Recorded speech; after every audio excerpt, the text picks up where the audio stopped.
Gold trusted gold buyers మీరు తాకట్టు పెట్టిన బంగారాన్ని విడిపించి ఈ రోజు ఉన్న మార్కెట్ ధరకు కొనబడను. వి గోల్డ్ ట్రస్టెడ్ గోల్డ్ బయర్స్ మీరు తాకట్టు పెట్టిన బంగారాన్ని విడిపించి ఈ రోజు ఉన్న మార్కెట్ ధరకు కొనబడను. Welcome to I dream media. నేను ప్రియదర్శన్. సో మన ముందున్న గెస్ట్ ఎవరంటే బిగ్ బాస్ సీజన్ 9 తెలుగు చూసే వాళ్ళకి తెలుస్తుంది. మాస్క్ మ్యాన్ అలియాస్ హృదయ మానవ్ అలియాస్ హరిత హరీష్ అనే వ్యక్తి గురించి ఆయన చెప్తూ ఉంటారు, నాలో సగం హరిత అని చెప్పి. అంటే ఈవెన్ ఆయన ఇప్పుడు డీలా పడిపోయిన తర్వాత, చాలా డిప్రెషన్లోకి వెళ్ళిపోయిన తర్వాత కూడా ఆయన మాట్లాడే మాట, బయట నా ఫ్యామిలీ ఉంది, నా వైఫ్ ఒక్కదే ఉంది అని చెప్పి. ఆ హరిత గారే మన ముందు ఉన్నారనమాట. ఒకసారి మాట్లాడదాం. మ్యామ్ నమస్తే. నమస్తే అండి. బాగున్నారండి? బాగున్నా, మీరు బాగున్నారా? బాగున్నానండి. So first of all starting ఈ క్వశ్చన్ అడుగుతున్నాను అనుకోకండి, ఎందుకంటే స్టార్టింగ్ రైజ్ అయిన పాయింటే ఇది. కాబట్టి మీ ప్రీవియస్ వీడియోస్కి వెళ్ళి ఇప్పుడు అందరూ సోషల్ మీడియాలో ఇన్స్టాగ్రామ్లో మీరు కుకింగ్ వీడియోస్ ఏవైతే చేస్తున్నారో దాని కింద ఇంత అందమైన వైఫ్ని కొట్టావా బ్రో నువ్వు అని చెప్పి అడుగుతున్నారు. ఆయన ఏ మూమెంట్లో ఎందుకు చెప్పారనేది నాకు తెలియదు. అంటే ఇంటి గుట్టు ఈశ్వరుడు కూడా పట్టలేడు, మనం చెప్పుకుంటే తప్ప. అసలు ఒకవేళ నిజంగా కొట్టినోడు కూడా కొట్టాను అని చెప్పుకోడు. మరి ఆయన ఎందుకు చెప్పుకున్నారో నాకు తెలియదు. కానీ ఇప్పుడు అందరూ వైఫ్ను కొడతావా అని చెప్పి అక్కడ బిందు మాధవి గారు ఆల్రెడీ స్టేట్మెంట్ పాస్ చేసి అసలు నీకు మనసే లేదు, నీకు హృదయమే లేదు అని అక్కడ అన్నారు. ఇప్పుడు కింద కమెంట్ కూడా ఇలాంటి కమెంట్స్ నేను చూశాను మీ ప్రీవియస్ వీడియోస్కి వెళ్ళి. దానికి ఏం సమాధానం చెప్తారు అసలు? ఇప్పుడు దీన్ని ఇది 1 సెంటెన్స్లో చెప్పాలంటే చెప్పొచ్చు, ఎలాబరేట్ చేసి కూడా చెప్తాను. బట్ ఫస్ట్ 1 సెంటెన్స్లో చెప్పాలంటే ఆయన ఆ పొజిషన్ అంటే ఆ ఏదైతే ప్లేస్లో చెప్పారో టెలివిజన్ మీడియా అందరి ముందు అట్లా ఓపెన్ అప్ అయ్యి తన ఒక సీక్రెట్ని అట్లా బయట రివీల్ చేశారో, that's why he call him as a హృదయ మానవ్. ఓకే, సో హృదయం నుంచి తను ఎప్పుడు ఉండాలి, నేను లైఫ్ అనేది అట్లానే లీడ్ చేయాలి అని అనుకునే మనిషి కాబట్టి ఒక షోని లీడ్ చేస్తానికి వెళ్తున్నారు. ఒక జర్నీ మొదలు పెట్టడానికి he started his journey there. So ఆ జర్నీ స్టార్ట్ చేసేటప్పుడు హృదయం మనం ఎట్లా ఆలోచిస్తాడు? డెఫినెట్గా హృదయంతోనే ఆలోచిస్తాడు కదా. ఏం చేస్తాడు? సో నేను నిజాయితీగానే ఉండాలి, షో కోసం కాదు. మేబీ రేపొద్దున నేను నో అని, it's a fraction of second no అని చెప్పేయచ్చు. ఈవెన్ నేను కూడా అగ్రీ చేయలేదు చెప్పినప్పుడు, బికాజ్ నాకు ఈవెన్ టెలివిజన్లో టెలికాస్ట్ అయ్యే ముందే తెలుసు నాకు యాక్చువల్గా చెప్పారనే విషయం. ఎందుకంటే మేము ఇంట్లోకి వచ్చినాక మాట్లాడుకుంటాం, ఎవ్రీడే షూట్కి వెళ్ళి వచ్చేవాళ్ళు, చెప్పారు ఇవాళ ఏం జరిగింది వాళ్ళు మేము మాట్లాడుకునేవాళ్ళం. సో అలా చెప్పారు. నేను అప్పుడే యాక్చువల్గా నాకు ఐఎమ్ ఇంటూ డిఫరెంట్ జోనర్లోకి వెళ్ళిపోయాను. నేను చెప్పాల్సిన అవసరం ఏముంది అనేసి అన్నట్టుగా. సో బట్ తను ఇచ్చిన ఎక్స్ప్లెనేషన్ ఏంటంటే, షో ఓకే, ఒక బిగ్ బాస్ జర్నీ వస్తుంది లైఫ్లో, ఇట్స్ అ పార్ట్ వస్తుంది, డెఫినెట్లీ గెలుస్తాం. ఎండ్ ఆఫ్ ది డే నేను అద్దం ముందు నుంచినప్పుడు నా అంతరాత్మని నేను క్వశ్చన్ చేయకూడదు. నా అంతరాత్మ నన్ను ఈ అబద్ధం చెప్పి కదా నువ్వు గెలుచుకున్నావు అనేది. Okay, let it be show, నాకు అవకాశం రాకపోయినా పర్లేదు కానీ నేనైతే ఉన్నది ఉన్నట్టే చెప్తాను అనేసి అన్నట్టుగా చెప్పారనమాట. అది బికాజ్ నేను కూడా అగ్రీ చేయలేదు చెప్పడానికి. బికాజ్ తనకు కూడా అది చాలా చిన్న విషయం in the sense yes or no అనే చెప్పాల్సింది. అక్కడ నో అని చెప్పేసేయచ్చు, దేర్ ఎండ్స్ ద మ్యాటర్. ఈరోజు చాలామంది అంటే బిగ్ బాస్ హౌస్లో సంజన గారు ఓపెన్గా నాగార్జున గారు ఆ టైంలో చూసుకుని ఇక్కడ చూస్తారు ఆడవాళ్ళని, మగవాళ్ళు ఎక్కడ ఆడవాళ్ళు ఎక్కడ అని ఈ జెండర్ డిస్క్రిమినేషన్ తీసుకొచ్చారు కదా టాపిక్. దీనికి ఫస్ట్ విత్తనం అక్కడ పడింది అనమాట, బీజం. వైఫ్ని కొడతారు అనేది. యాక్చువల్లీ మీరు మిమ్మల్ని నిజంగా కొట్టేవారా ఏమన్నా?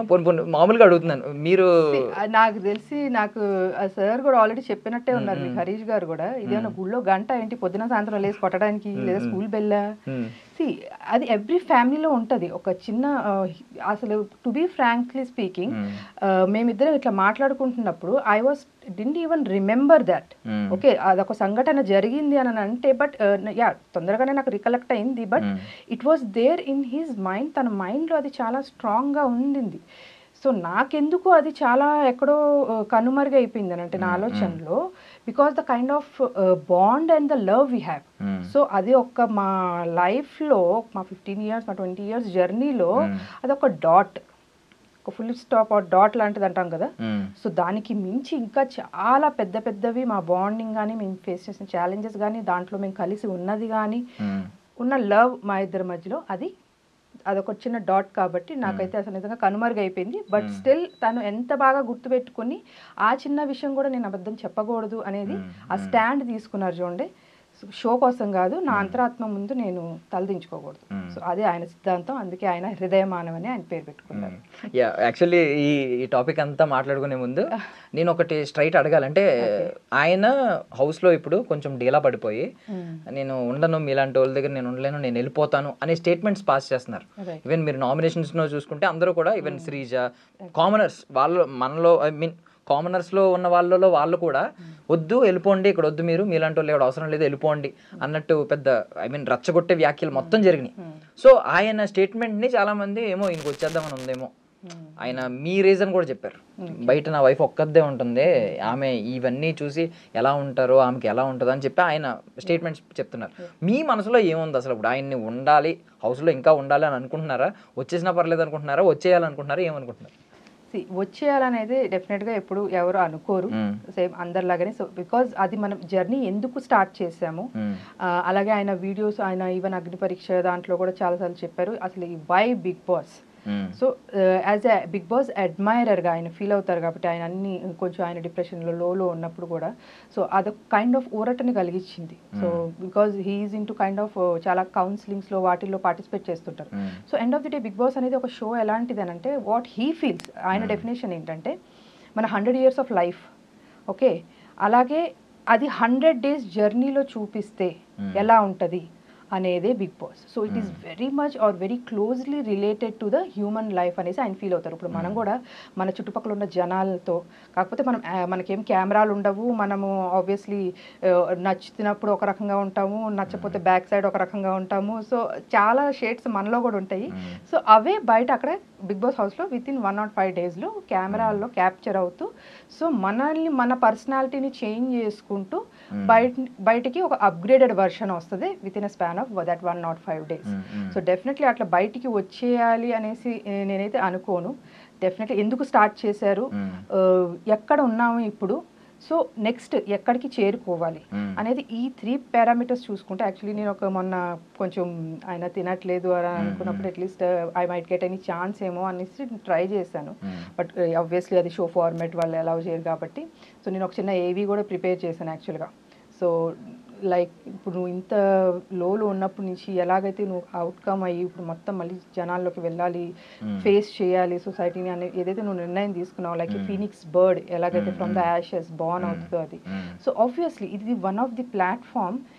నువ్వు లైఫ్ లాంగ్ వెయిట్ చేయని అవసరంలా, ఒక 100 days ఆ జర్నీ మొత్తం లీడ్ చేయి. ఇట్స్ నాట్ దాట్ కప్పు గెలుచుకురావాలి, ప్రైజ్ తీసుకురావాలి కాదు, డెఫినెట్లీ అది వస్తుంది. May the good person or the better person should win అని అంటాను. బట్ జనాలు మెచ్చిన వాడు విన్ అవ్వాలి డెఫినెట్గా. సో ఆయనలో ఇంకా వేరే కోణం కూడా ఉంది, ఆ హ్యూమర్ సైడ్ ఏదైతే నిజంగా జనాలకి నచ్చుతుందో అండ్ దేనికైతే జనాలు ఎక్కువ కనెక్ట్ అవుతారో, సో అది డెఫినెట్గా ఇప్పుడు వరకు ఫుల్ ఫ్లెజ్డ్గా ఎవరు చూడలేదు. సో ఆయన క్లోజ్ అసోసియేట్స్ తప్పించి, సో అది డెఫినెట్గా చూస్తే ఆయన్ని మాత్రం ఎవరు, బికాజ్ ఆయన ఆ సిచ్యువేషన్ని చాలా లైట్ చేసేస్తారు యాక్చువల్గా.